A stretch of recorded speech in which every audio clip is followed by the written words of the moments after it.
there, fellow Texans. Welcome back to the James Show. It's News Talk 820 and 93.3 FM, WBAP. I am your host, James Parker, and we're going to start today's show with something that I heard that kind of convicted me. Yeah, we're going to have a little church to start off the show today because, I don't know, sometimes you hear people talking and you're like, oh my God, are they talking about me? Like, are you literally looking through the camera at me while you're saying such things? And so I had sort of that sort of churchy conviction moment here, and I was like, oh my goodness, this makes me feel so, I don't know, kind of bad, really. It might have the same effect on you. You can stop playing the organ there, Garrett. Thank you. Erica Kirk, the widow of Charlie Kirk, you know, her husband was just assassinated. Was that 3? Yeah, almost 3 months ago. It'll be 3 months ago tomorrow. Weeks before he was assassinated, right in front of all our faces, this guy completed a book. Of all the stuff that he was doing, he had time to write a book. So what we have here is sort of I don't want to say the last will and testament of Charlie Kirk, but, you know, sort of his final thoughts before he was taken from us, and taken from us, you know, a little sooner than we all expected. But the book is about honoring the Sabbath. And I guess it has a religious tone. Obviously, I haven't read the book. I'm not going to pretend like I have. But a couple of people doing summaries of the book, this is what really punched me in the gut here. And again, maybe this doesn't apply to you, but it definitely applies to myself. Erica Kirk was on Fox News last night, and she was on the Fox and Friends this morning. And look, the co-host of Fox and Friends this morning read an excerpt from Charlie Kirk's new book that's coming out on taking Sundays off. The Sabbath is God's answer to a culture spinning out of control. It is his ancient rhythm of sanity, planted like an anchor in a world swept away by currents of chaos. 6 days we work, build, create, engage. On the 7th day we stop, but not because we're weak. We stop because we're human. We don't rest because we're lazy. We rest because we're obedient. Now, why choose that as your topic for a book? Well, I think the idea that you need to take some time off applies in 2025 far more than when it was written down in the Old Testament, far more than it's been observed through all of, you know, sort of the pastoral agrarian, isn't that what it's called? Sustenance farming history, where most of us are just trying to grow enough crops to not die every winter. You had a lot of downtime necessarily. You know, before electricity, you were limited in the amount of work you could do after the sun went down. If you were going to go somewhere, you spent long periods of time traveling, which means it's just you and your thoughts with no entertainment and no distractions, minimal distractions. If you were going to send a letter, you had to wait how many weeks to get it, how many weeks to respond, and they get it, and then they write back. And I guess God knew that one day we were going to have these monstrous devices in our pocket that can be forces for immeasurable good and for immeasurable harm. And I am one of the worst. We gripe about kids. All these teenagers, they got their face in their phone all day. You know who else does? I do. Not a big news flash there. I wouldn't be surprised if you did too. There was, who was that? Was that someone stopped by the Kroger Plano when I was doing the live broadcast last week? He's like, I don't even have my phone on me. I don't even have a smartphone. I've never had a smartphone. I'm already retired, and I have a flip phone whenever I need it, but I don't carry it around. Well, must be nice to be you. And I guess it's like cocaine. If you never had it, you don't know you need it. I bet you he never feels the need to pick up his phone every few minutes. And one of the terrible things that I've learned, they have parental controls on phones now. So if your kids are young, you should be using that. But it'll report to you how many times your kid just checks his phone, just like picks it up and turns it on and looks at it. Hundreds of times. Hundreds. A day. You know what? Me too. That's where I'm convicted. So here's Erica Kirk talking on the Fox and Friends morning show, and this also hit me like a brick in the head. This is how life used to be. You left the office at 5. No one could reach you. Yes. I mean, you had a beeper, but like no one could reach you until the next morning.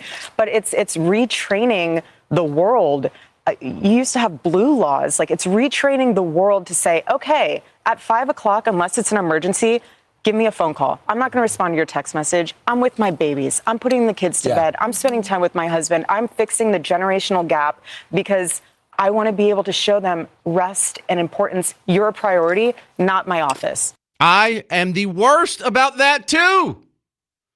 I can't turn it off. I don't want to turn it off. I don't want to put it down. I want to check my phone. I like knowing what's going on. I like being in a meeting. And when Dan says, oh, yeah, Dallas Morning News just got bought out by who's that? And I say Hearst. And I know what I'm talking about. And he knows that I know what I'm talking about. And we know that we keep up with the world. I have a hard time putting it down because I don't want to put it down. I like my phone. My phone gives me so much joy. And it gives me all those sweet little dopamine hits when someone hits like on one of your posts or reshares it, or, oh my goodness, look at that, Vince Vaughn follows me. I like it. I need this message more than you do.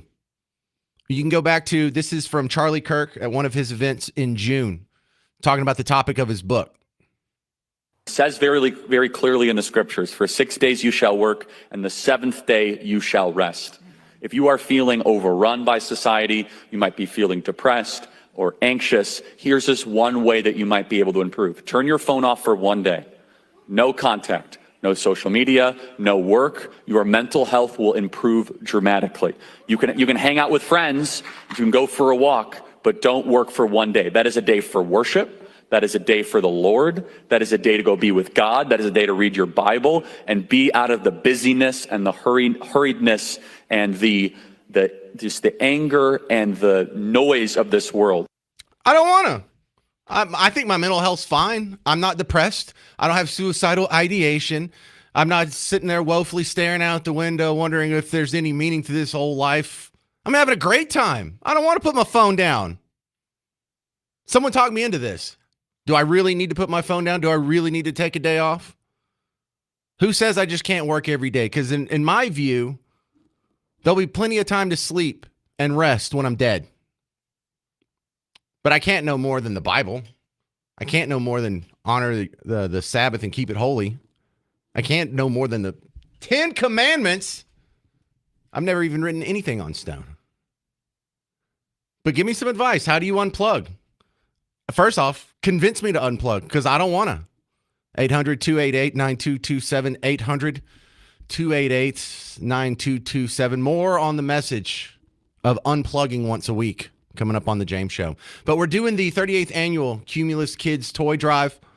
We're in the final days here because if we're going to go out and buy all these presents, and we got to hand them out before the schools are out for Christmas. So I think we're doing it next week. So I think we're cutting off donations this week. You still have a few days left to be a miracle worker, to be an angel for some kid and give them a Christmas they otherwise wouldn't have. Now, y'all done a good job stepping up, bringing in the toys to Sandpack Auto locations and our remotes. But what we really need now in the last few days so we can fill in the gaps of these Christmas lists is monetary donations. So go to WBAP.com, the WBAP app, or you can text and just do this over your evil phone. Text KIDS, KIDS, to 800-288-9227. 800-288-9227. I'm James Parker. It's News Talk 820, 93.3 FM, WBAP.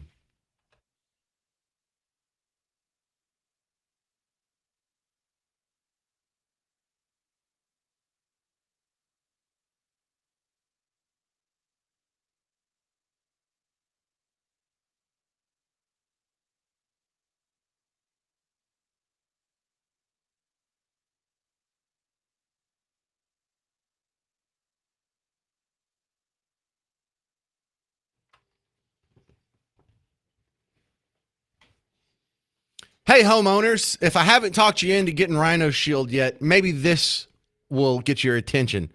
Go to Google. Don't just listen to me. They're paying me to say nice things about them. It's a fine product, and I would say these nice things otherwise. But you don't have to trust me. Don't trust the goofy guy on the radio telling jokes.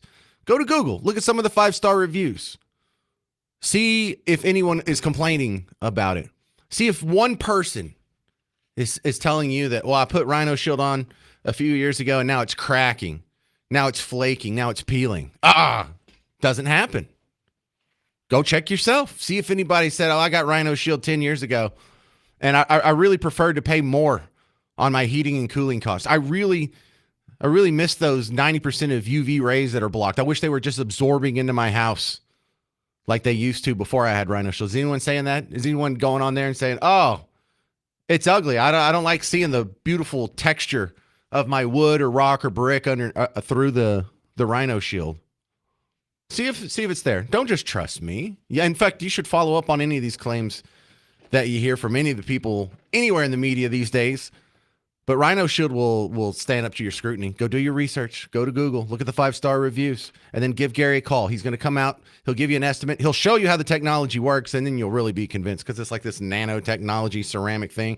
And he brings a jar out, and you can stick your finger in it, and it looks like liquid, but it comes out dry. It's the weirdest stuff. But it's pretty amazing as well. And you can see hundreds of your neighbors, thousands of your neighbors that have already gotten Rhino Shield, and they love it. So get your house what it really wants for Christmas. And if you do it before the end of the holidays, you get 20% off by mentioning The James Show. And if you want a little help making the payments along with the Christmas expenses, you can set up a monthly installment. So go to rhinoshielddfw.com, rhinoshielddfw.com.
How often do you look at your phone? Are you looking at your phone right now?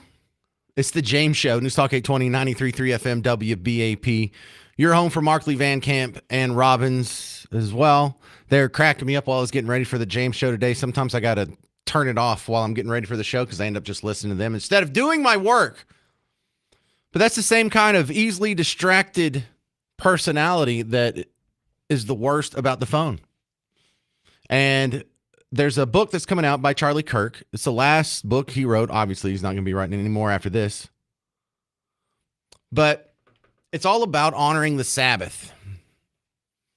And I like this concept for a book because I think this applies now more than ever. You know, when you were a kid, you could only watch cartoons when cartoons were on. So from 3 p.m. until the news came on, and then on Saturday mornings, there was a nice little fun block there. Other than that, you had to find something else to do. Well, that's not how it works anymore. You have kids. When's the last time you had kids? They can watch cartoons whenever the hell they want. 24 hours a day, 7 days a week, all the cartoons that ever existed are at the tip of their hand. And they can start on episode 1 at the beginning of the episode. It's amazing. Now, you and I didn't have to fight through that temptation when we were kids. This current situation, this current crop does. And I imagine every generation from here on out for the rest of human history will have to adapt to this new availability. But the technology's here. You can't put the toothpaste back in the tube. So we need to adapt. And one of the terrible things that has happened to us is we have just given up all of our free time. And when I say we, it's definitely me. You may be an angel. And if you're one of the people, this doesn't apply to me, well, congratulations. You're just better than the rest of us. Some of you don't want to admit it that you're bad about the phone. But I'll be the first one to say, yeah, I look at it all the time. And it was different when we were growing up because we didn't have cell phones at all. We had a landline. So if we weren't home, you couldn't call us. If you went to the mall, you were guaranteed everyone on the planet was going to leave you alone until you got home. We have none of that anymore. This is how life used to be. You left the office at 5. No one could reach you. Yes. And then you had a beeper, but like no one could reach you until the next morning. But it's retraining the world. You used to have blue laws. Like it's retraining the world to say, okay, at 5 o'clock, unless it's an emergency, give me a phone call. I'm not going to respond to your text message. I'm with my babies. I'm putting the kids to bed. I'm spending time with my husband. I'm fixing the generational gap because I want to be able to show them rest and importance. You're a priority, not my office. Yeah, I just got to do better. That's all. We've got to figure out how we can not look at the news. We got to figure out how we can not see what our friends are doing.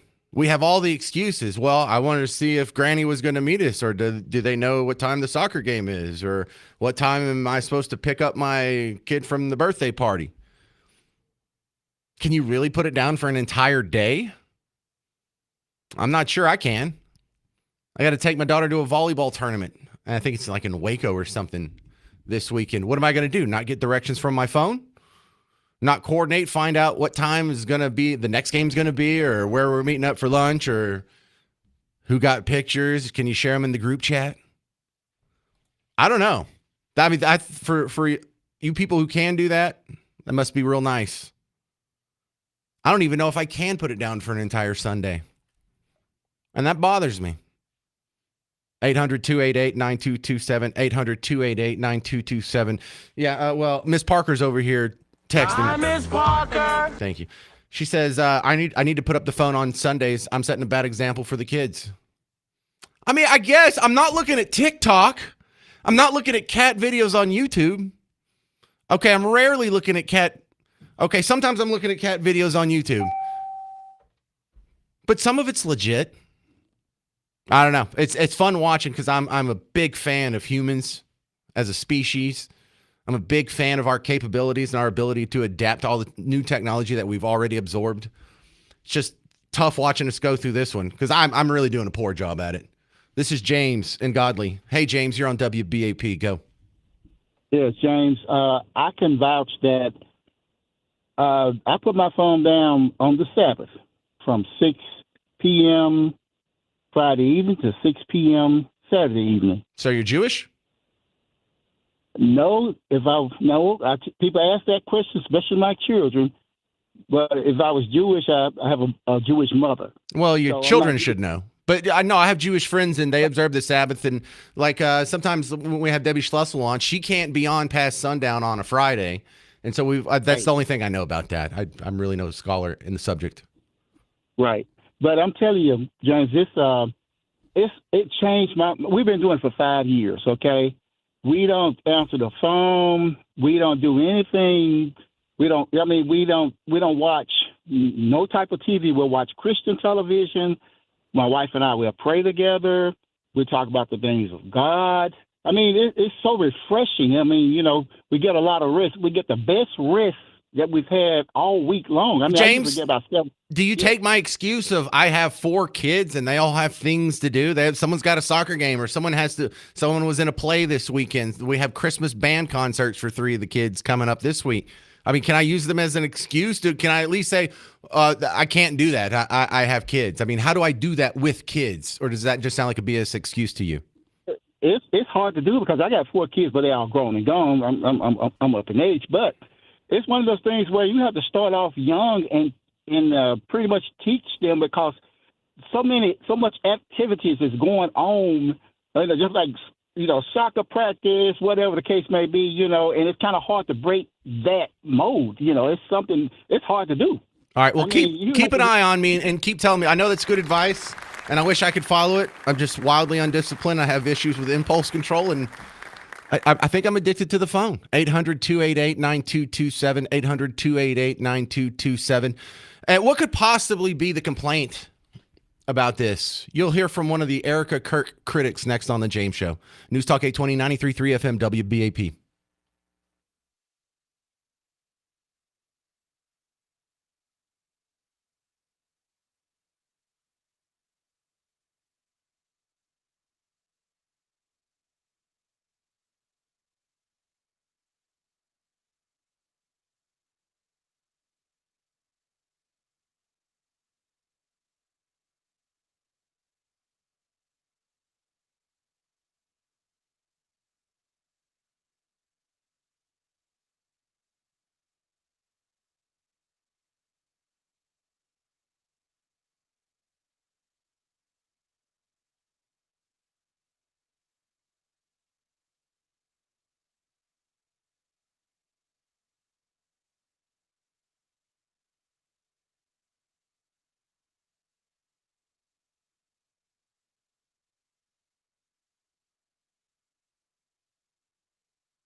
Welcome back to the James Show, News Talk 820, 93.3 FM WBAP. I am your host, James Parker, and I am a phone addict. And so this new book that's coming out by Charlie Kirk, where it's talking about observing the Sabbath, what I hear in this is put your damn phone down for one day. I don't think I can do it. So a bunch of people are fussing at me. Miss Parker's fussing at me. The callers are fussing at me. And I'm just, hey, at least I'm admitting. I think some of you out there are like, yeah, kids who have their face in the phone all day. They check their phone on the phone all the time. And you are too. And I know some of you aren't, but I'm not the only bad person here. But Erica Kirk was on Fox News last night and on Fox and Friends this morning. And another thing, besides just Charlie Kirk saying we should observe the Sabbath and take a day off and don't do any work, just focus on God and your family, mental health, calming down. She also added in the sort of the technological aspect of it that makes this message more relevant than it has been through all of human history, more relevant now than when it was written, because things are different now. This is how life used to be. You left the office at 5. No one could reach you. Yes. I mean, you had a beeper, but like no one could reach you until the next morning. But it's retraining the world.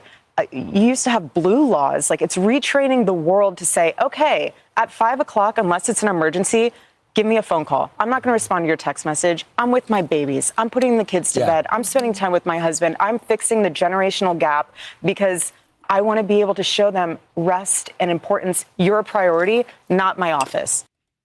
Yeah, do we need to bring back blue laws? So in the terrible political polarization that we live under, anything that Erica Kirk says because of who her husband was, there's going to be someone out there to criticize it. Anything Donald Trump says, someone's going to criticize it. Anything you say, someone's probably going to criticize it. You may be wondering, though, how could someone possibly criticize Erica Kirk in this situation or for that message? I'll bring you an example. This is an influencer who has more followers than she should, Jennifer Welch. So this is intentional weaponization of her gender and her faith.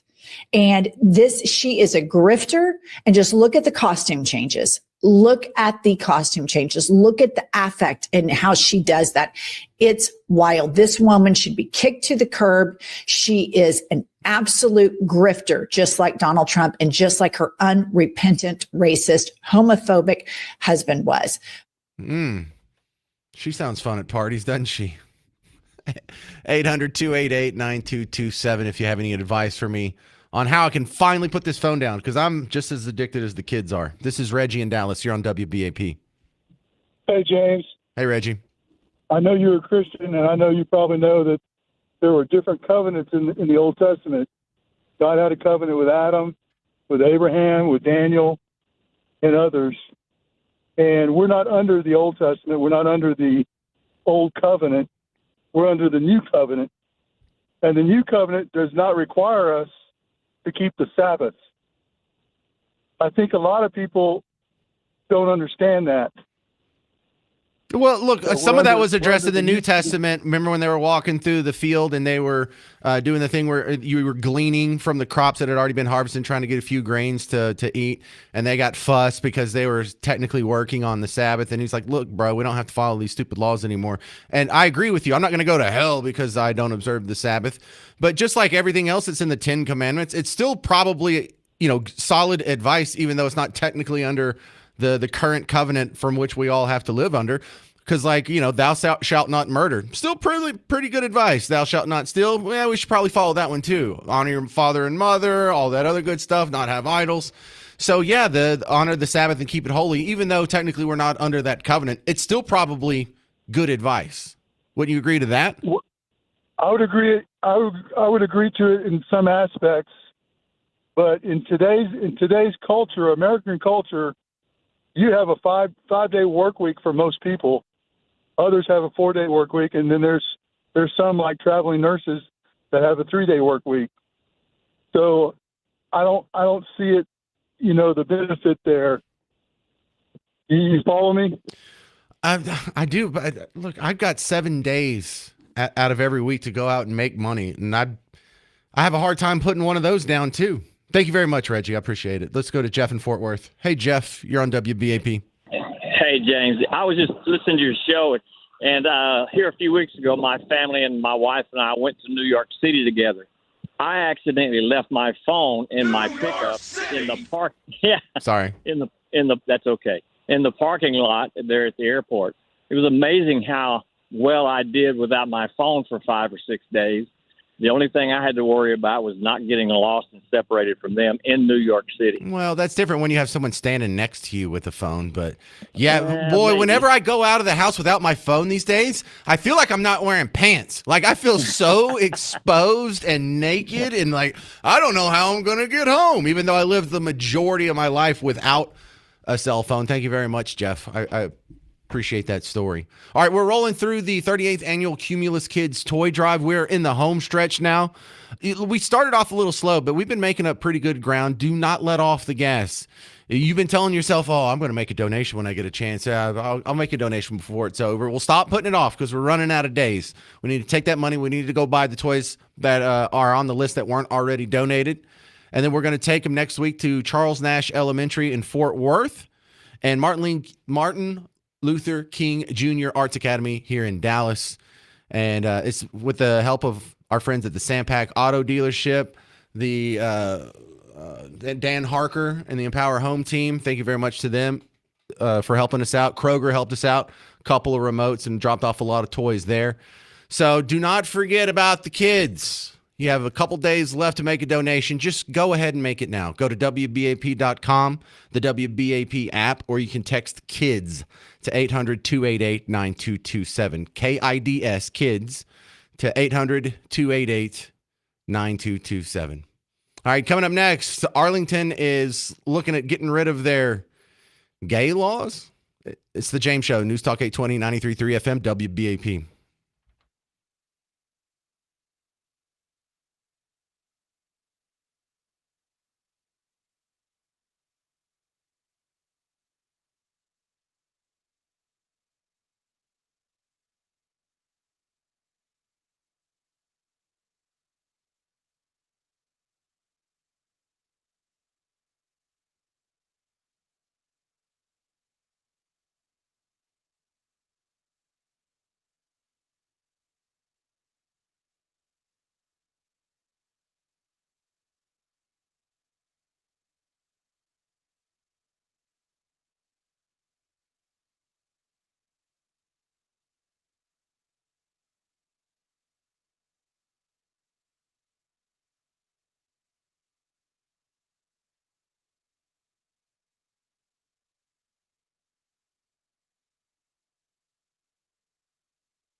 Do you know Arlington has gay laws?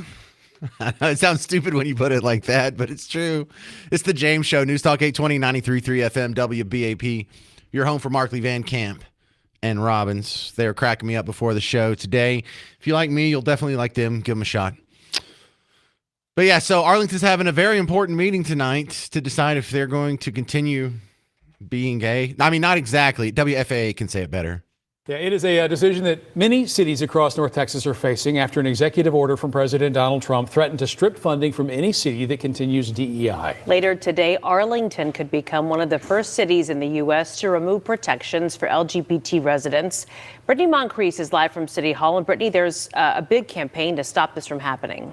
That's right. You know, flyers and hundreds of texts have gone out in Arlington. And what's on the line? The protection of LGBTQ plus rights and the likely costs. Now, the city of Arlington currently has an ordinance that bans discrimination based on gender identity and sexual orientation. But a new proposal would get rid of that language entirely. Now, the reason is to protect more than $60 million in federal funding. And according to city documents, if Arlington gets legal opinion, those LGBTQ plus protections would be stripped. However, the city's mayor says his goal is to save those protections while also balancing costs. I want everybody in Arlington to feel like we're taking care of them. I really do. But I have to take care of them financially as well. So Arlington is going through what a lot of towns are going through right now. Donald Trump says if you have DEI programs that are taxpayer funded, you can either have that or this federal money that we were going to give you anyway. Now, I got to do my stupid libertarian caveats here before we can even have this discussion. And no, I don't think we should be getting federal money as a city from, obviously the federal government. I don't think cities should be getting money from the federal government. I don't care if it's for good intentions because it's misused. And this is a misuse of that power. You're going to take money from the people of Arlington, run it through DC, and we'll give it back to you if and only if you follow these rules. Well, congratulations. You just played yourself. They took your money and now they're making you dance to get it back. That's not right.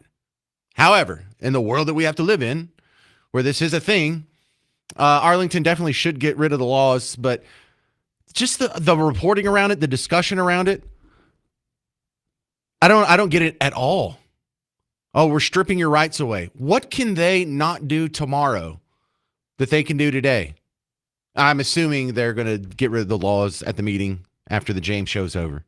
Is there anything different in your life tomorrow, whether you have those laws on the books or not? What changes? Does anything change whatsoever?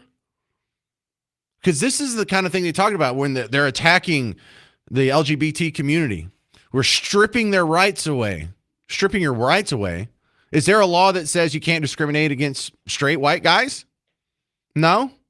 Well, are my rights stripped away? Do I still have my full complement of human rights? Yes. So why do you need like a special mention in the law? You know, discrimination just means judgment. The word discrimination just means judgment. We all have agreed that for the most part, racial discrimination is bad. Not always. You know, you might not want to try and spend your ad dollars in the black community if you're running a tanning salon, you know, but making a judgment about people's value based on their race, we've all agreed that form of discrimination is wrong. But any and all discrimination is not wrong. So I find it interesting that these laws got passed into being to begin with. I don't understand how they changed anything. Oh, I went for a job and they didn't give it to me. Why? Because I'm gay. How do you know? Did they tell you it's because you're gay? And if they are that horrible of a human being, do you really want to force them to employ you? I don't get any of it. I don't get why you're upset that these laws are going away. I don't understand what changed before these laws, during these laws, and after these laws. What is different for your life? Because to me, it looks like nothing. But here we are. I'll see if they pass it tonight. If they do, we probably won't even talk about it.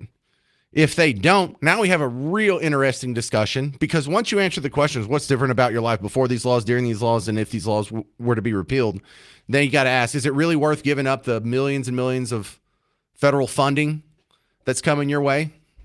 Is it really that important to you?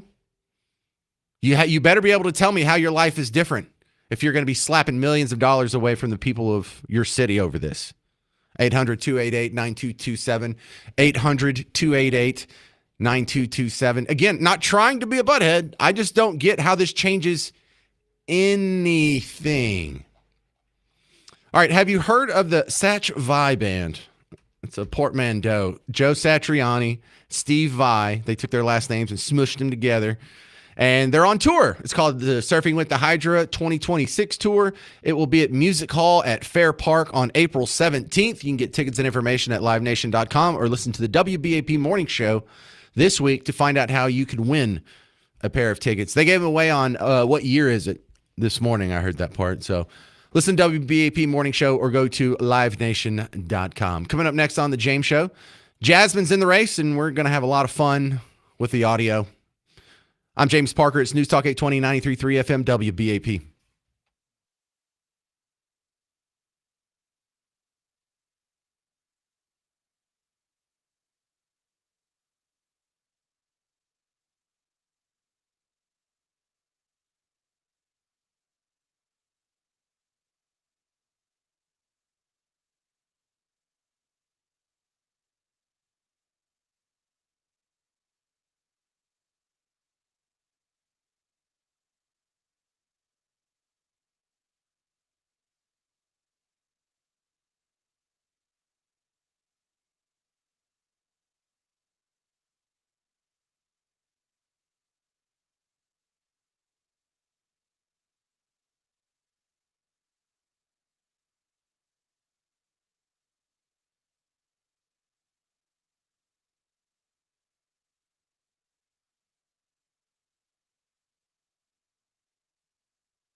It's official. Jasmine is in the race. It's the James Show. News Talk 820 93.3 FM WBAP. I am your host, James Parker. Thank you very much for hanging out. And the show that happened around Jasmine Crockett's announcement was pretty amusing. She had a bunch of people come out and they got to speak for 3 minutes. And I know because they would talk for, I was recording it and I could see on my little audio feed here that they talked for 3 minutes and then they would start playing music and the music get louder and louder and they would run people off with the music. Well, one of the things that was cracking me up is during one of the walk-offs, it was like this drum playing, like the bongos are playing. And I recognized that. They were playing Gil Scott-Heron. Are you familiar with this guy? He was a blacktivist in like the 60s and he did like spoken word poetry. Like you go to the world's worst poetry slam where, I don't know, everyone hates white people, I guess. But if you're not familiar with him, my favorite Gil Scott-Heron piece of work is Whitey on the Moon. Love that. So check this out. This is what was playing at Jasmine.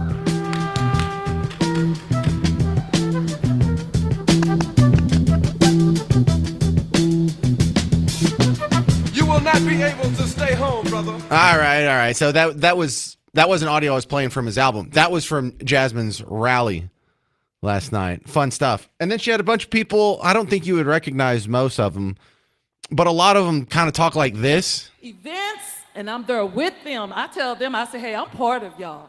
She care about the people.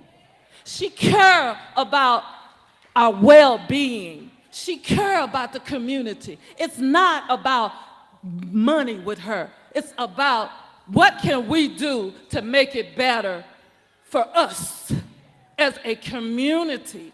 We need someone like that look out for us. Ladies it's been and 3 gentlemen, minutes. Get out of here. Help us welcome. Isn't that funny how they walk these people off?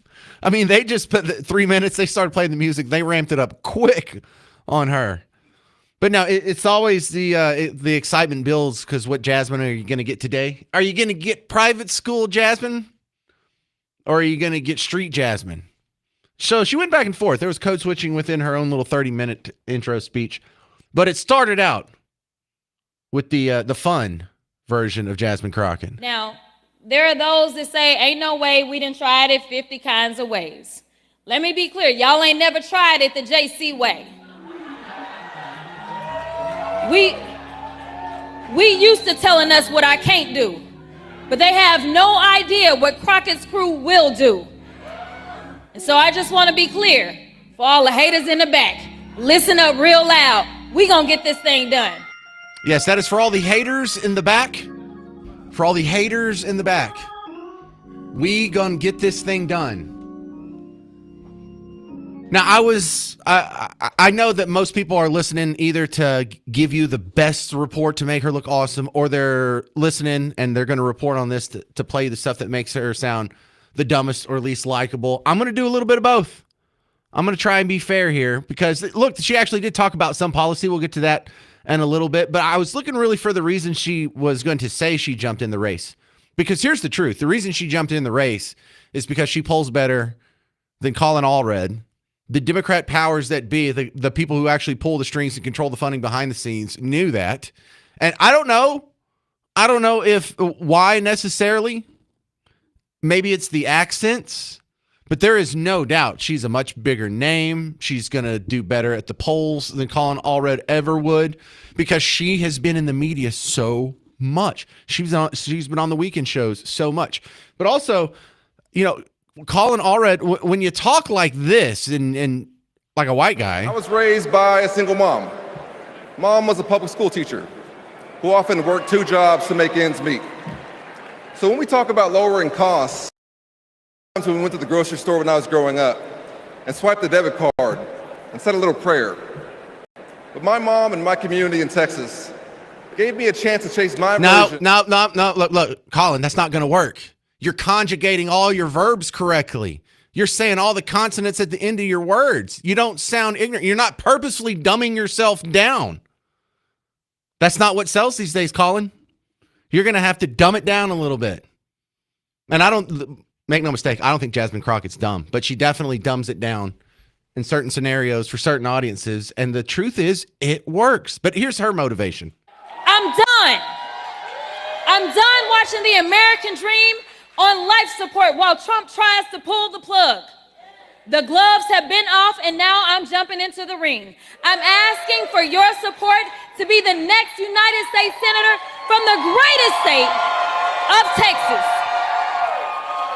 Yeah, and the question here is, if you're wondering, there is a little bit of doubt that's floating in your mind, because why would she go run for this seat that she's probably not going to win, rather than just stay in Congress and continue being a Democrat congressman? Well, first off, her district got drawn out, so if she's going to stay in Congress, she would probably have to boot an existing incumbent Democrat. Now, she could do that and continue to be where she's at, but that's not what's good for the Democrat Party overall. Look, we already have that seat. We don't need to waste this hot item, because she's hot right now. Trendy, a lot of media appearances. They don't need to waste that and kick out some other incumbent who could be a seat filler vote for us. Why is she really running? My theory? Hey, maybe she wins. She's probably going to lose, but she's going to get so much media attention. She's going to be on MSNBC and CNN and ABC, NBC, CBS, and 60 Minutes, and everyone's going to be covering her at some point over the next year. And then after the 2026 Senate campaign proves to be a loser, she will start in the 2027 Democrat primary process, and she'll be on the debate stage in 2027. Mark it. That is the trajectory I see. Now, let's go to the part where there's actual policies, and I'm not going to have Garrett play the organ over this stuff. Well, this is the part we need to take serious, because for the people who actually want it more than an emotional pull, what is drawing these people? What makes them think that someone like Jasmine Crockett would govern the country better than whoever she's running against? And so there's a long, it's like 2 or 3 minutes. So we'll cover that coming up in the next segment. You know, look, we had fun with her. Let's give it an honest run through of the policies and see what you think about her coming up next. But it's the 38th annual Cumulus Kids Toy Drive happening. This is the final week of You to Make a Difference. And a lot of other neighbors of yours have already stepped up and donated. It's your turn. We're not asking for much. I'm assuming you don't have much. But what about $20? Do you have $20? Have you done anything for needy kids in North Texas? Have you done anything to help your fellow man this Christmas season? Look, I'm not trying to guilt trip you here. I'm just giving you the off ramp so you can do the right thing. Donate. Look, if all you have is $20, that's fantastic. You're an angel to some kid, because that $20 is the difference between them having a Christmas toy and them having nothing under the tree. Not everyone has parents. Not everyone has good parents. Some people are orphans. Some people are living in shelters. Some people have parents in jail, got killed in a car wreck. Doesn't matter how they got in this position. You can step up and make sure they have a present. Go to WBAP.com, the WBAP app, or text KIDS, KIDS, to 800-288-9227. More Jasmine Crockett in her intro speech last night coming up on The James Show. News Talk 820, 93.3 FM, WBAP.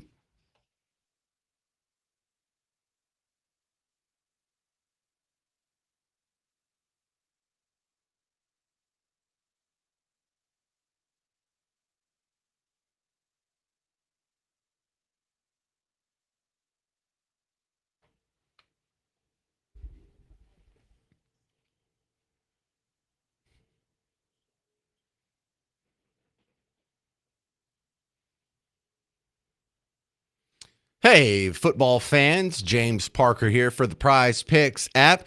Is your team in a bowl? Is your team in the college football playoffs? Looking at you, Aggies. Looking at you, Raiders. Well, you're already going to be watching these games. It's the biggest game they've been in a long time. Why don't you make it even more fun? And when your team wins, you can win too with the Prize Picks app. Download Prize Picks, make a lineup of 2 to 6 players, and they have them. Whatever your team is, they have just about anything you could imagine as far as sports goes on this app. I mean, it has sports I've never even heard of. It has esports. It has all the basketballs. Like some of these, what is this, like a European league? They have people playing darts. They have people playing handball. So you know they have the Aggies. You know they have the Raiders. They have you covered for the college bowl season, the playoff season. So you make a lineup of 2 to 6 players. Go look at them, look at their stats, and you pick more or less. It really is that simple. America's #1 daily fantasy sports app. Millions of daily users, billions in awarded prizes. I got a nice chunk of that myself, and you can be the next. Download the Prize Picks app. Use promo code WBAP. You get $50 in lineups with your first $5 lineup. Download Prize Picks. Use promo code WBAP. Get $50 in lineups with your first $5 lineup. Prize Picks. It's good to be right.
All right, what did Jasmine say this time?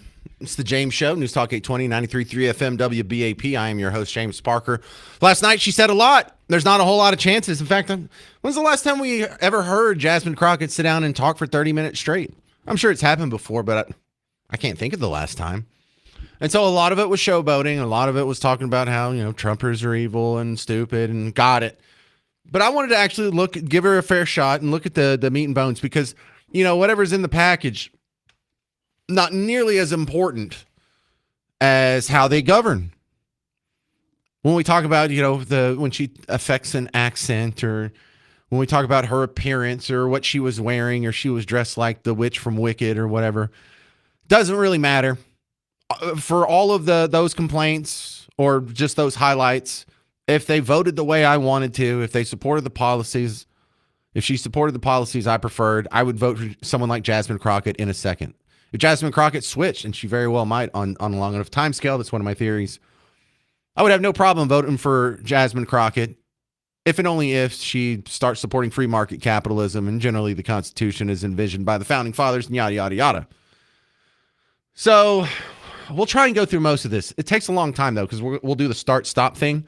But I just wanted to be fair and have like sort of a non-comedic version of what the heck did Jasmine Crockett say this time? Jasmine Crockett, queen of the liberal tea. Bleach blonde, bad built butch body. Governor Hot Wheels. And he is a hot ass mess, honey. Queen of the liberal tea.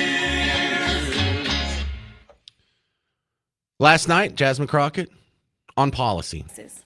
My agenda is affordability, it's healthcare, it's energy independence, it's American manufacturing, it's protecting our natural resources, it's providing the best education to every child and not saddling them with lifelong debt in the process. All right, so let's go ahead and admit something right here. For as much as you people bicker back and forth, you have more in common than you like to admit. And when I say you people, I'm talking about Democrats and Republicans. Because I hear from Democrats on how Republicans are stupid and evil and worshiping Trump like a cult. And then I got to hear from Republicans how Democrats are evil and they think men can have babies and they're stupid. Well, if you're like an independent sort of third party guy, you people actually are closer to siblings who, because you're so familiar with each other, you have this hatred that just shouldn't be there. I think most of us want the same things. I think most of us want what she just mentioned. We want affordable schools. We want affordable housing. We want safety, prosperity, a good economy. We just differ on how to get there. And that's one of the reasons I find the laughable, the claims, oh, they're fascist, racist, Nazi, second, bigot, homophobe. Well, they're very much like you. But anyway, I'll let her continue because it's the same reason, like, I like Jon Stewart. I like The Daily Show. Even though politically I disagree, for half of it, I think it's hilarious. Because they're right when they diagnose the problems. Healthcare is too expensive. College is too expensive. Housing could be more affordable. We just differ on how to get there. When prices are lower, the dollar goes further. Consumers have more confidence in spending power. Businesses thrive and our economy is healthy. All right. Now that kind of sounds like me. However, I would usually follow that up, and she doesn't, with saying, which means we need to balance the budget, which means we need to stop printing more money to fill in a deficit between what we spend and what we take in as far as taxes goes. I would really even recommend we end the fiat currency system and go back to the gold standard so we couldn't do this even if we wanted to. It's proven to be a failure, but no, there's not a whole lot of monetary policy. For her, fighting prices and preserving the spending power of the dollar involves more social programs. The more people that are insured, the less healthcare will cost for all of us. See, again, that's an economic argument, and she's wrong. The more people are insured, the rest it'll cost for all of us. People are more insured than ever, and costs are higher than ever. In fact, when we had less people insured, costs were lower. History has told us the exact opposite of what she just said. But again, that's an economic argument. That's not she's a bad person or she's a Nazi or I think she's stupid or there's nothing racist, sexist, bigot, and homophobic about it. This is just boring old dollars and cents. If we spend on preventative care, we can save way more instead of waiting until somebody is sick. That's not necessarily true either. When we invest in clean energy, your utility bill goes down. When we build more housing, the rents and mortgages come down. Agreed. When we have more affordable child care, Head Start, and universal pre-care, then families will have that huge burden lifted from them. Disagree. Disagree so much. Where do they come up with this? You know, we do have many communities with universal pre-care, pre-K, with child care programs. Is it getting better results? Oh, it's not? Well, were we having more babies back when there was no such thing as pre-K, much less universal pre-K, when there was no Head Start programs? You realize when we didn't have any of these programs, birth rates were higher, families were bigger. In fact, before public schools, families were bigger. If you want bigger families, don't institute the policies that coincided with their downfall. Childcare has become a second rent. Y'all say amen if you got children, because y'all know I ain't got none. I heard they expensive. I heard they expensive. You can tell when she goes off script because she's not looking at the teleprompter. She just looks ahead, starts forgetting how to conjugate verbs again. It's fun to watch. My whole platform is rooted in my belief that life should be more affordable for those who make America run. It's centered around opportunity and a fair shake to work hard, get ahead, and have a chance to earn your dream no matter your story. See, one thing I want you to take away from this is how she is not a Bernie Sanders. She is not an AOC. She is not a firebrand Marxist. I think that this is a woman who is sort of in that Bill Clinton wing of the Democrat Party. And that's a good thing. If they're just saying whatever they have to say to stay in power, to gather power, to get the most votes, then that's almost like if we can just convince the American people in polls and whatnot to swing our way, she'll swing with us. And let's not forget the last time Congress got together and decided that we're going to cut spending and balance the budget was under Bill Clinton. Now, it carried through into the first year of the Bush administration. But this is not a bad Democrat. There are plenty that are much worse than her. It's going to be fun for me as a talk radio host because she is so good at giving us sound bites. But it doesn't matter. She's not going to win the Senate race. You're going to see a whole bunch of ads and media time for her. And I want you to remember that I predicted this when you see her on the debate stage in the 2027 Democrat primaries. But now it's official. She's in. 800-288-9227, 800-288-9227. Coming up next, the Dallas Express has some exclusive inside info on what's really going on with the Venezuelan boat strikes. And no, this is not all about drugs. You'll hear from Chris Putnam, Dallas Express, next. I'm James Parker. It's News Talk 820 and 93.3 FM, WBAP.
Hey there, welcome to the James Show, News Talk 820, 93.3 FM WBAP. I am your host, James Parker. What's really going on with Venezuela?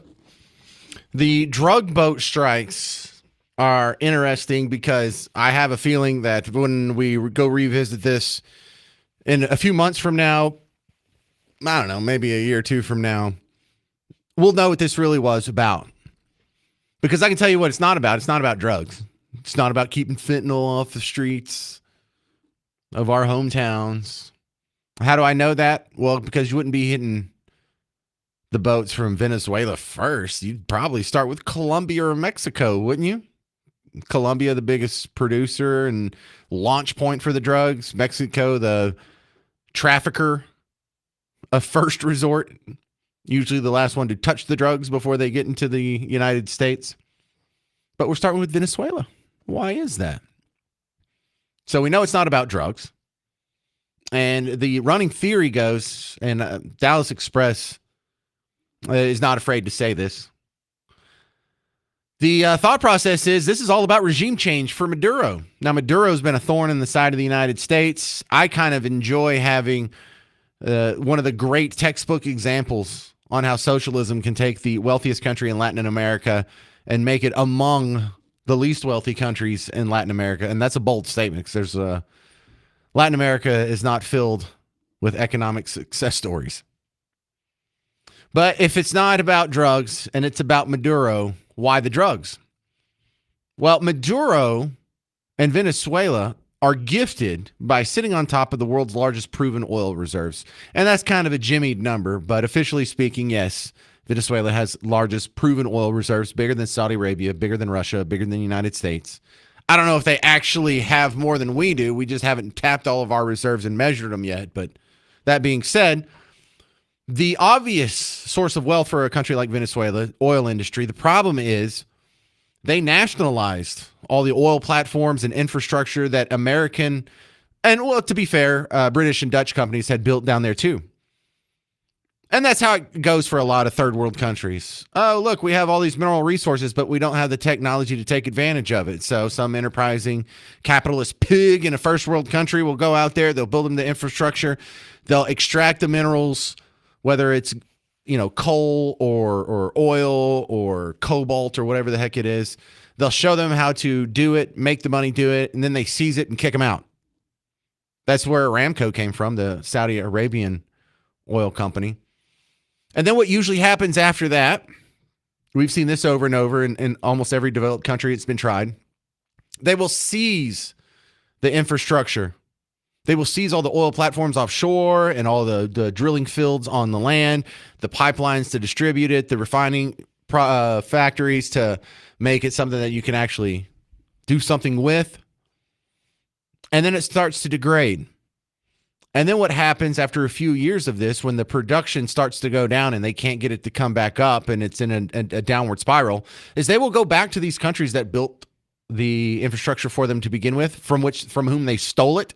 And they will hire some of the engineers back to come maintain it and show them how to fix this stuff and get it going right again.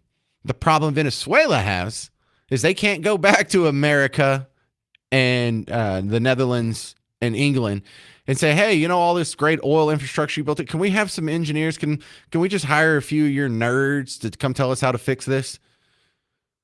Because why? Venezuela and the United States and Britain are not getting along very well. So Venezuela now has this problem, declining oil revenue. They're not ever going to get it back up without help from the West. And so in order to supplement their income, they've gotten into the drug game. Well, the drug game is easy. It's quite lucrative. And now some suspect that it's their primary source of income, keeping the Maduro regime afloat. And so what Dallas Express is uncovering, they have some inside sources that they swear that they believe, or at least they're reporting like, hey, this seems pretty believable.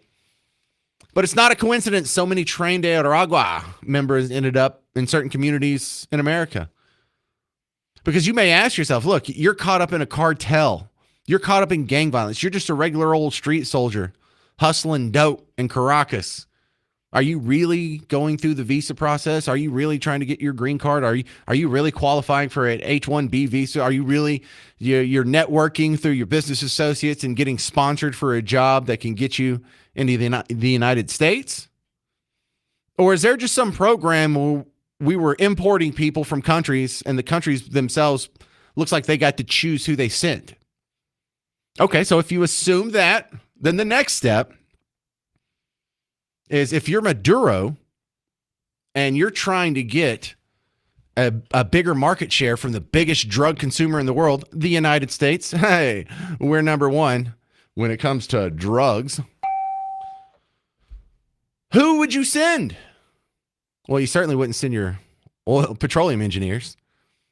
But if your number one business is drugs, wouldn't you send Tren de Aragua? Wouldn't you send gang members? Wouldn't you send the people who are running the drug game now so they can more efficiently and easily take your product from Venezuela and distribute it and take up more market share from, I don't know, the Colombians, the Peruvians, anyone else who you're competing against?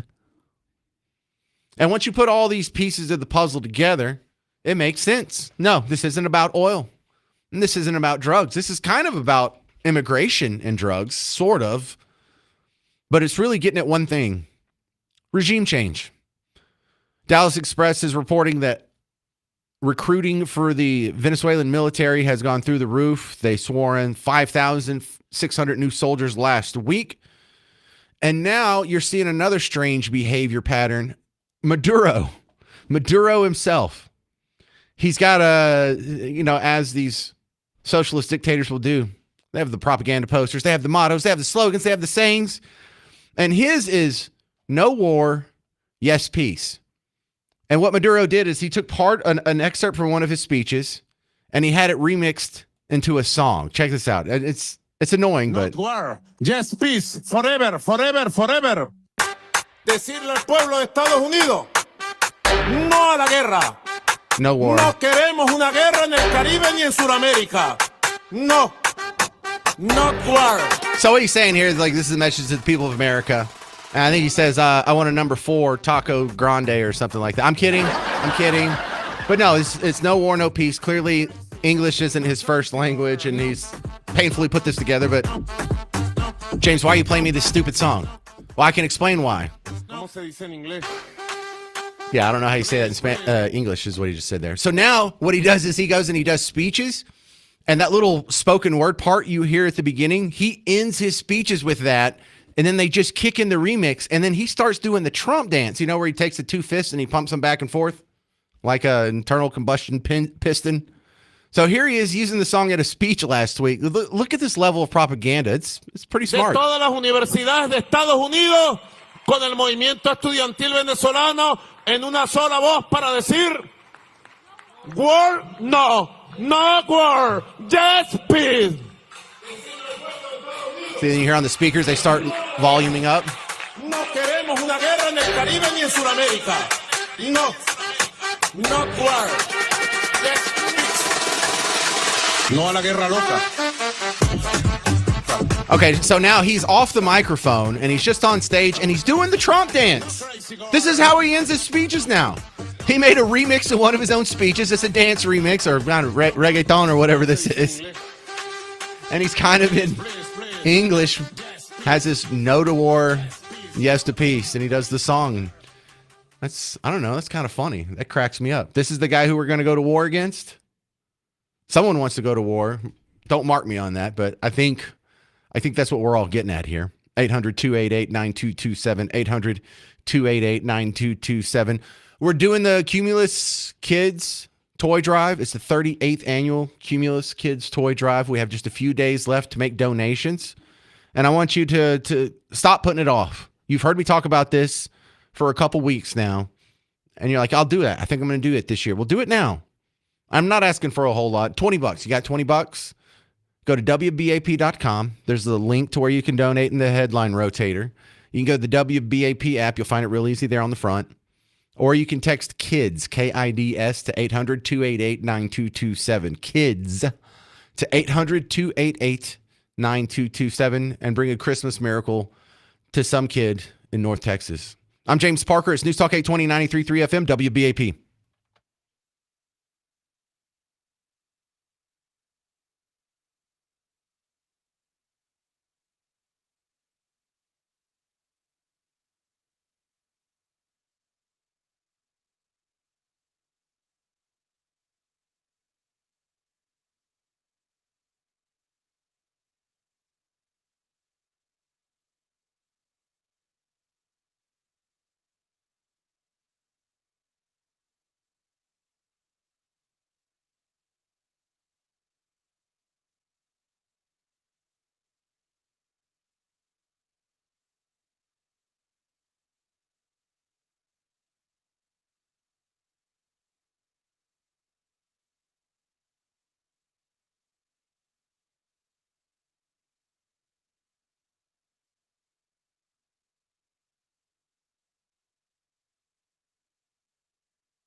Welcome to the James Show, News Talk 820, 93.3 FM WBAP. Your home for Markley, Van Camp, and Robbins. The ratings are already in. Apparently, there's a lot of people out there in North Texas who love their show, and maybe you could be next if you haven't listened to them already. They're on from 11 to 2 before me. My next guest coming in from the Dallas Express, their CEO, Chris Putnam. Chris, welcome back. I was just referencing some of your reporting in the previous segment about the Venezuelan boat strikes, and so you seem to have a source that other outlets don't have. What is your inside track on this story?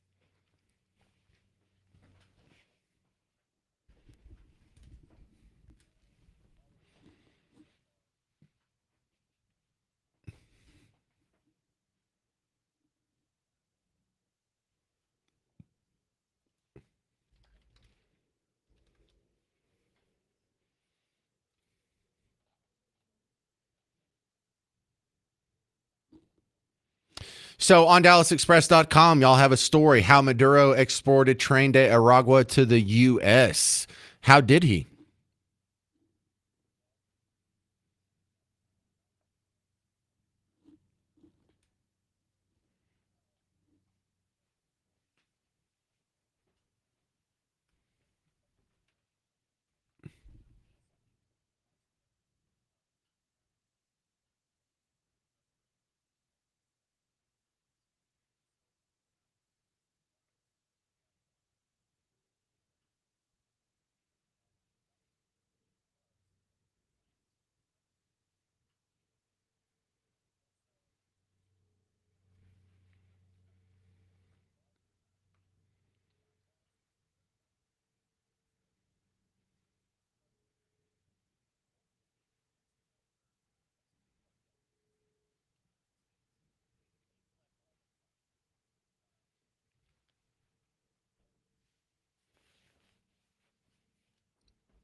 So I hear you on that. We're talking with Chris Putnam from the Dallas Express. So my theory is these strikes on the drug boats aren't really about drugs. They're about regime change for Venezuela. And, you know, Trump even hinted at the end of last week that, hey, we may be doing some drug strikes on land soon. Do you see this escalating, and do you think regime change is the true goal?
All right. Well, good work at the Dallas Express, and I appreciate your time for being on the show again. This is Chris Putnam. You can find his work, DallasExpress.com, and the Dallas Express app. Thank you, sir. Hey, when are you going to be in the White House press pool again? Man. Oh, okay. It just seems really weird. You'd have the ability to go into the White House, and you're like, oh, I'll go back next month. No big deal. But no, that makes sense.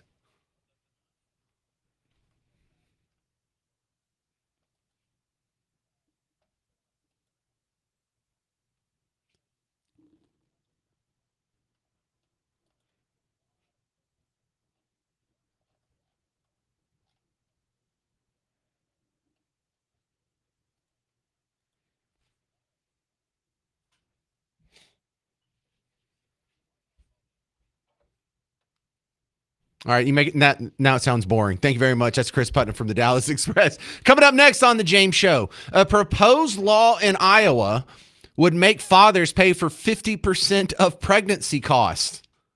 Why not 100? We'll talk about that next. I'm James Parker. It's News Talk 820 93.3 FM WBAP.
Hey there, fellow Texans. Welcome back to the James Show. It's News Talk 820 93.3 FM WBAP. I am your host, James Parker. Hey, look at that. Erica Kirk is guest co-hosting on the 5 today. My next story comes out of Iowa. And I don't know, we have to discuss this because I like where the idea of this is coming from. But I also, at the same time, think it shouldn't happen and doesn't go far enough. So just work with me here. You can tell I'm still struggling with this in my head somehow. But, I saw this reported on Fox News. And I don't know, it just made me think about it. When I was making dinner last night, I was thinking about this. But a House Republican in Iowa, her name is Ashley Hinson, a Republican, not that it matters here. She has unveiled a bill called the Supporting Healthy Pregnancy Act, which means pregnant mothers would get financial supports from the father even before the child is born. It would make them be on the hook for 50% of pregnancy costs. So 50% out of pocket for medical expenses associated with pregnancy and delivery, including health insurance premiums. All right. I like the idea that the guy should be involved if he is going to create a baby. I really do. I like that. I don't think it should be a law, but I think the intent behind this law is noble. But once you admit that, it's kind of embarrassing. It's embarrassing for both people involved. Because for the guy, if you are forced to pay 50% of out-of-pocket costs for medical expenses associated with the pregnancy you caused, you're a bad person. Yeah, I don't think you're taking your fatherly responsibilities very serious if you weren't going to pay at least 50%. I think he should pay 100%. I think he should at least offer to pay 100%. Maybe he's unemployed and going through a rough patch, or maybe she's independently wealthy and it's not really that big of a deal. But it's embarrassing for both sides. Number one, if you're a guy, I just assume you have the same instincts the rest of us do. You father a kid. Like when I got Miss Parker pregnant for the first time, I didn't want to be in a different room than her. I didn't want to be like separated from her for any more than I could stand. And I'm just blown away. You probably are too, because you weren't raised like that. But these guys that go get a woman pregnant and then never show up again, these guys that aren't there for the birth of their kids, these guys that don't even have a relationship whatsoever with their kids. You know who I really hear it from? I really hear it from the divorced dads who somehow have lost custody or gotten minimal custody, and their ex uses their kids as a weapon to punish him, and he would give anything to spend more time with his kids. And then you have these bastards out here who are just, and I mean literally, who are being ignored by their fathers. That's heartbreaking stuff. When we talk about what's going wrong in the community or in society or with crime or with education, so much of it comes back to this moment, this obligation. And if it's not morally obligated, having it legally obligated, I guess could work out better for some situations. But also think about that from the woman's side. How terrible is that? You just decided to procreate with a guy who doesn't even have an interest in joining you in the process.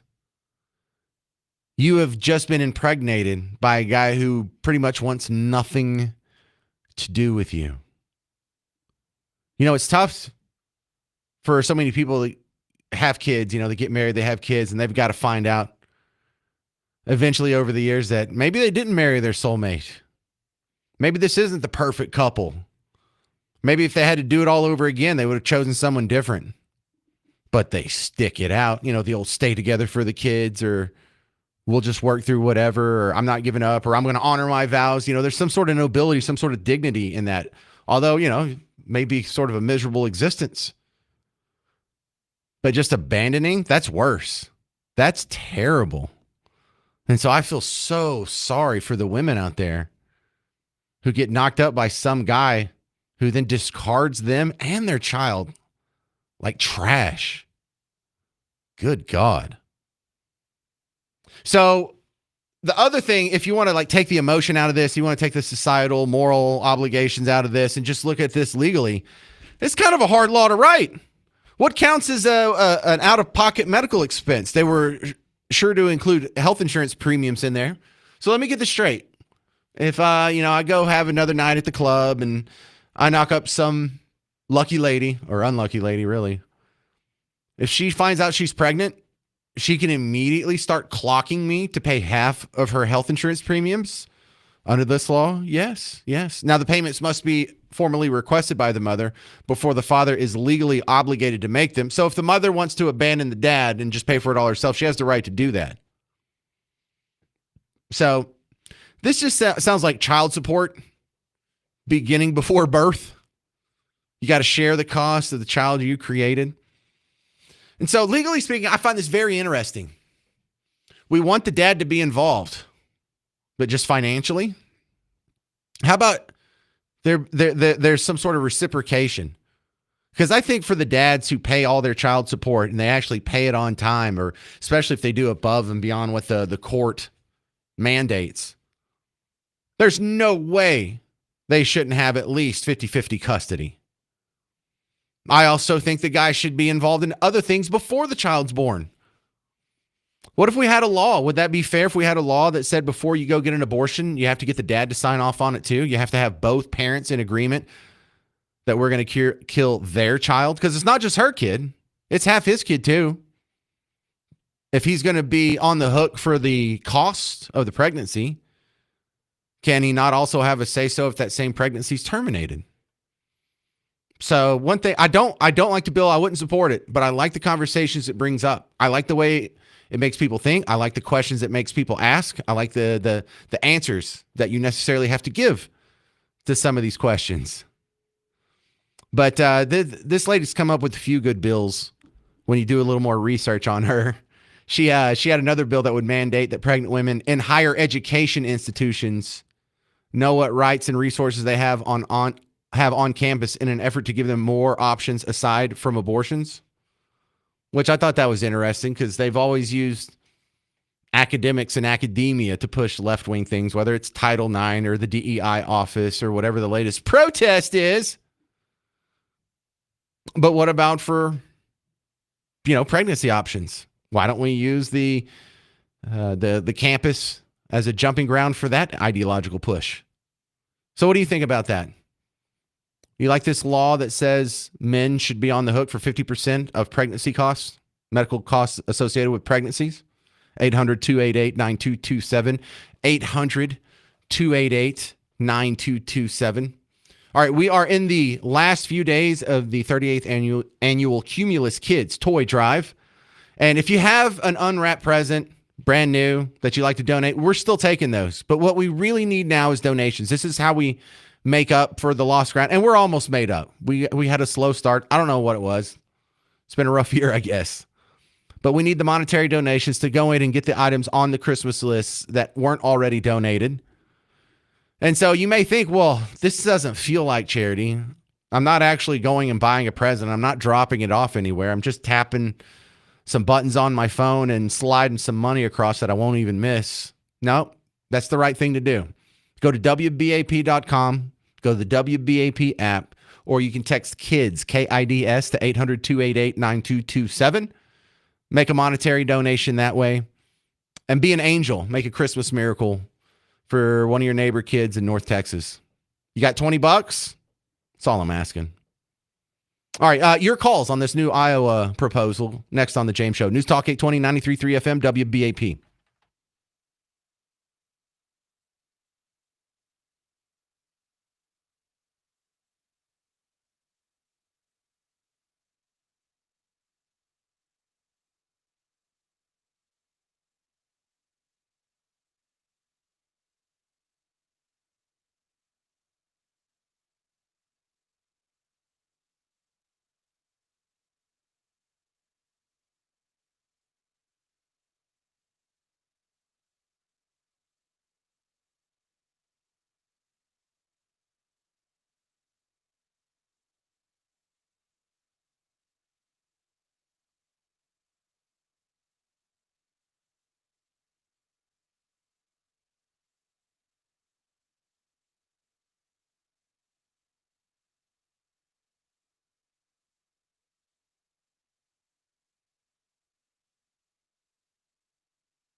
Hey there, welcome to the James Show, News Talk 820 93.3 FM WBAP. I'm your host, James Parker, and we're talking about a proposed law in Iowa that says the father of the child would be responsible for half of the medical costs of a pregnancy, that he was a part of. I know what you've been doing. But, okay, I like the idea of the law, but it kind of breaks my heart that some guys have to be forced into participating in the process that they created. It's just their own child. No big deal. So what do you think about that? 800-288-9227. This is Christine in Denton. You're on WBAP. What's up, Christine? Hey, James. How you doing? Just a quick question about that proposition. What about paternity? I know it's new and just in its inception, but how would paternity be proved, and when would this payment expect to be happened? So you go to the girl and you say, okay, you're only ovulating, 2, maybe 3 days a month that you're fertile. Who were you with on these days? And if it's multiple people, now, I don't know, do we have like a flusy corollary to the law? I don't know how you would fix that, but I don't know. It's just something I thought of. I mean, I would, Well, this isn't Dr. Phil. I think most people know who the father's going to be. And how about this? Just on the fly, I think the flusy corollary would say, if you were with more than one man in that 48-hour period, y'all are all just going to have to go Dutch and split the bill until we figure out who the dad is. That's what I was just wondering, when the payment would be expected to start. If it was just still in pregnancy or pregnancy. No, it definitely starts in pregnancy. The mother requests the money. If he doesn't pay it, she can go to the authorities and they can. I don't know if they would garnish his paycheck or whatever. I don't know how the mechanics of it would work, but he would be. As a girl, I like to say we're always right, but we're not. I have to be honest, we're not. So, I mean, I could see there's a lot of accusations flown out there, sadly, by a lot of women blaming men for things that they didn't do. So I'm so jaded. I hate to think that way, but it's just the thought I had. Wanted to share it with you. Oh, absolutely. Women lie about that. But that's a good question. If the paternity issues come up, oh, man, how disappointing would you be in your daughter? Yeah, you have to go explain that. I mean, how would they prove it? Would it be an amnio? I mean, that's another big cost. So amnio, what is that, like a paternity test in utero? Amniocentesis to get the DNA from the fetus. Oh, yeah. Okay. Yeah, that's what I thought. I've never heard that word before, but that's what it sounded like. Yeah. All right. Just a thought. Well, where were all these the free will and libertine women when I was in my 20s? Sam in Irving, you're on WBAP. Hey, James. My only thought on this was kind of in line with your idea that, maybe tag it with needing the male to sign off on an abortion if that's what the lady wants. But to take it a step further, I was thinking, if she gets to have him pay for the baby, then, and I'm not for abortion at all, but if abortion were illegal, then he can't choose for her to have an abortion at the same time if he's just as responsible for that baby. Yeah, and when I see the war on men kind of blog posts and arguments that come up, one of the hardest things to argue against that is the way the terrible custody laws are set up, the way the terrible divorce laws, and thank God we don't have alimony in Texas, but for the states that do, the system is so tilted against men now. And it was an overcorrection because for most of American history, the divorce laws were tilted against women, without a no fault. I saw something else that kind of scared me. When we instituted no fault divorce back in 50s or 60s, I wish I remembered the date because I would sound smart. But the incidence of housewife suicide dropped immensely. So the takeaway from that is there are a lot of women who were stuck in a marriage they couldn't get out of, and their only way out was killing themselves. And so, as much as I disdain divorce, it's better than suicide. But we have way overcorrected for that now. And I've done shows, and you've probably heard me say on the James Show if you've listened for a while, if Miss Parker kicked me out of the house right now, if we just got a divorce, she would qualify for just thousands of dollars of government programs. She would get the food stamps. She would get the cash benefit. She would qualify for Section 8. All she has to do is kick me to the curb. And then the incentive once you're kicked to the curb, to just keep kicking the guy when he's down. You can, like, the women are overwhelmingly favored in custody situations. It's almost impossible for a guy to get custody. She has to be some sort of provable crackhead, which I've seen that happen. But also the amount of money that is taken from men as far as child support goes, and then what do they get in return for it? Nothing. Oh yeah, every other weekend maybe. Yeah. Well, what's your situation? Oh, I'm married 25 years, got 4 kids, love them to death, and I would never jeopardize being a good father for anything else. So, but I'm still, thinking that while a man should step up and be a good father, regardless of how the woman is, I can see them getting taken advantage of too much. As far as responsibilities and everything. I just wanted to make sure it's an even playing field. Yeah. Well, in a perfect world, people would only get pregnant if they were, with their soulmate and happily married and going to live happily ever after. And every kid gets to be born into a loving home. But that's just not the real world. And so it's so ugly watching this be worked out. And just how sad is it that you have to have a law to make these guys pay for it, because they should want to pay for it. They should want to pay for 100% of it. But if we're going to go Dutch, can we go Dutch on the benefits of, the childbearing process and the child having process after it's born? 800-288-9227, 800-288-9227. I got a couple good calls lined up on this, but I also want to get back into this talk about there was another guy that's like Charlie Kirk that got shot at. Have you ever heard of Tim Pool? I'll tell you that story after we get done with the callers. Coming up next on The James Show. 800-288-9227. It's News Talk 820, 93.3 FM, WBAP.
Yeah, it's the ultimate splitting the bill story, isn't it? It's the James Show, News Talk 820, 93.3 FM, WBAP. I'm your host, James Parker. And the story in question, a law has been proposed in Iowa. It's got me thinking here. It's a good idea. I don't think I support it as a law, but we should all live like this, whether the law say so or not. It says the father of the child, if he gets a woman pregnant, should be responsible, legally speaking, for 50% of the medical cost incurred during the pregnancy. Okay. And you have to force guys to do that? Unfortunately, we live in a world where not everyone is married and in love when they get pregnant.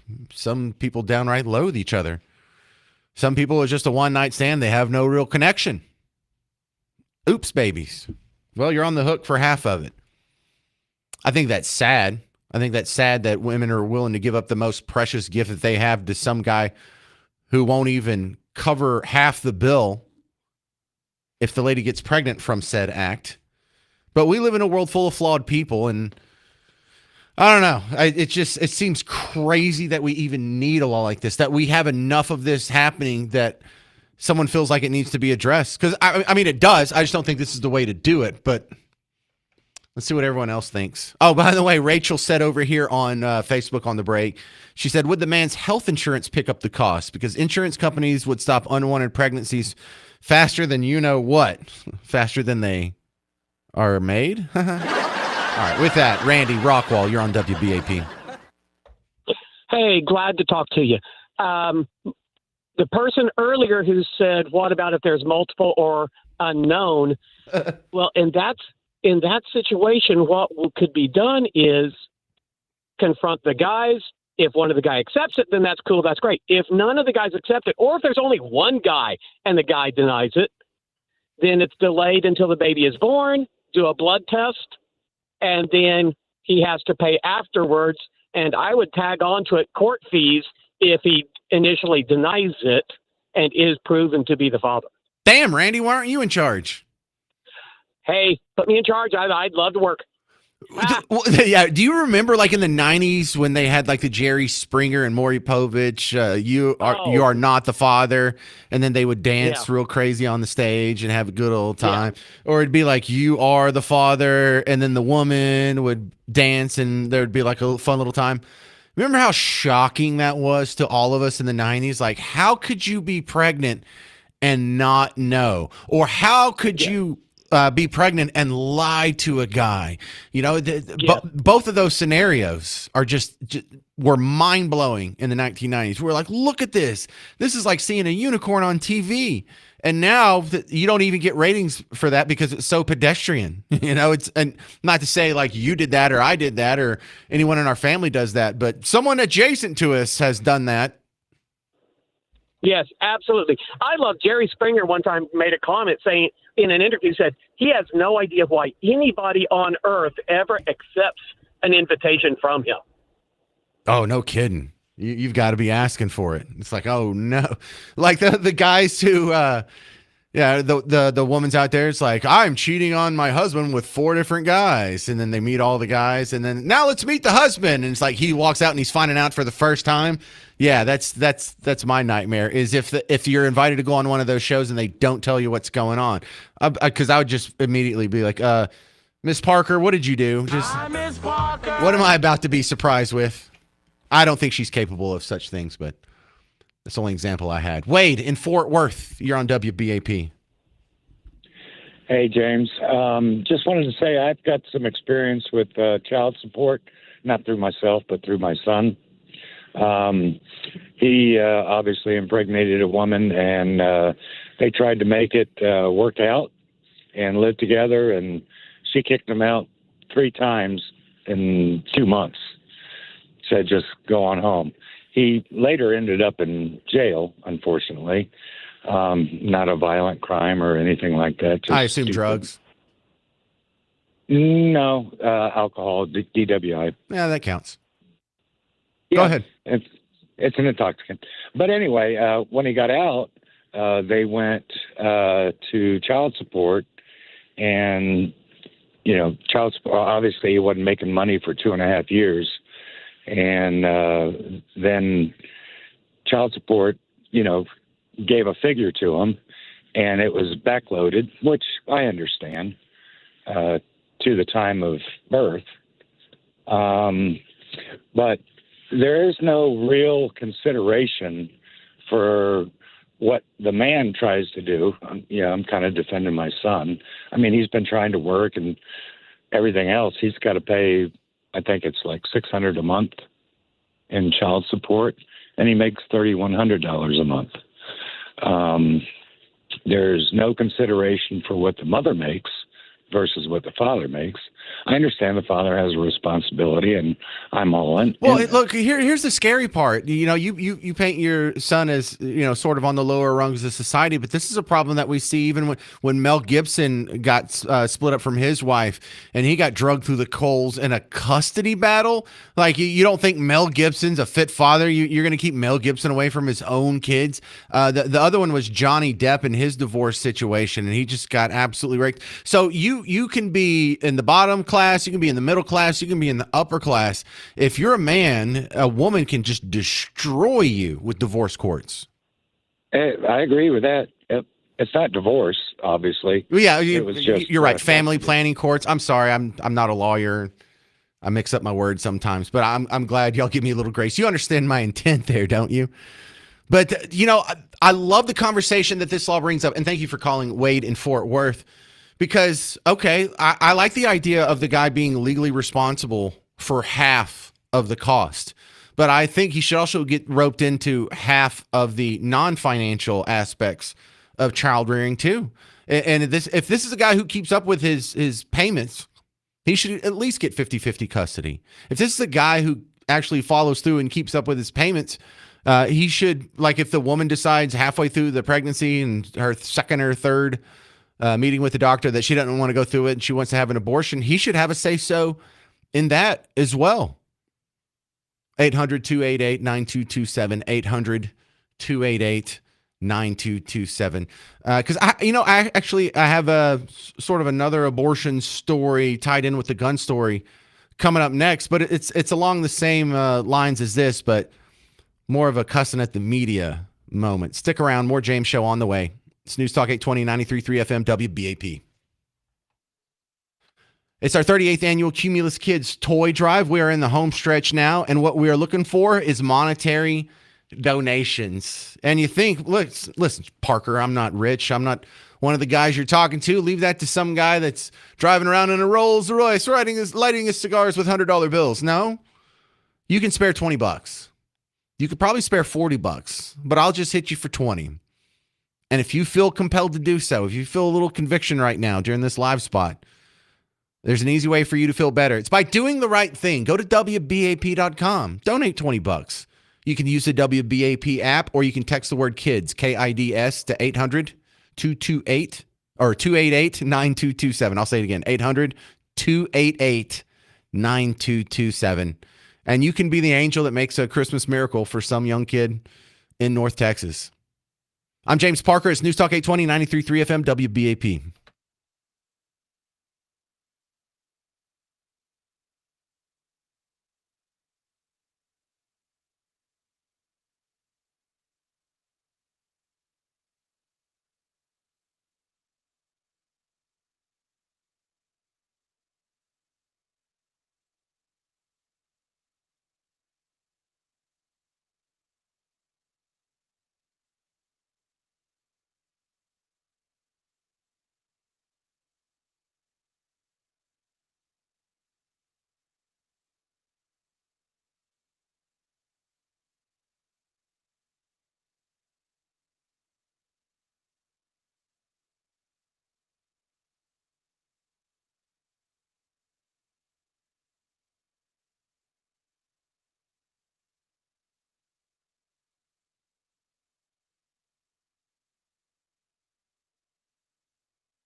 Hey there, welcome to the James Show, News Talk 820, 93.3 FM, WBAP. You're home for Markley, Van Camp, and Robbins. We're talking about an Iowa law. I like the conversation it sparks. I like the tenor of the law. I don't think it should be a law, but I don't think it should have to be a law, and it breaks my heart that that's probably should be a law. But it says if you get a woman pregnant, you're on the hook for 50% of the medical costs during the pregnancy. Isn't it sad that we need that? Isn't that pathetic? Isn't it sad that our daughters, our sisters, our cousins, our family members, our friends would be willing to reproduce with a guy who thinks so little about them that they wouldn't even help out with the pregnancy cost? Yikes. That's what bothers me about this story. This is Evan in Frisco. You're on WBAP. Hey, Evan. Hey, James, thanks for taking my call. You kind of touched on it before your break in regards to the father with the 50%, I guess, custody or visitation, as well as all the bills. And I went through that from experience in my divorce where my ex and I agreed on a 50-50 custody, but she wanted full child support, like we weren't doing a 50-50 split. And that's the only reason we went to court was because of money.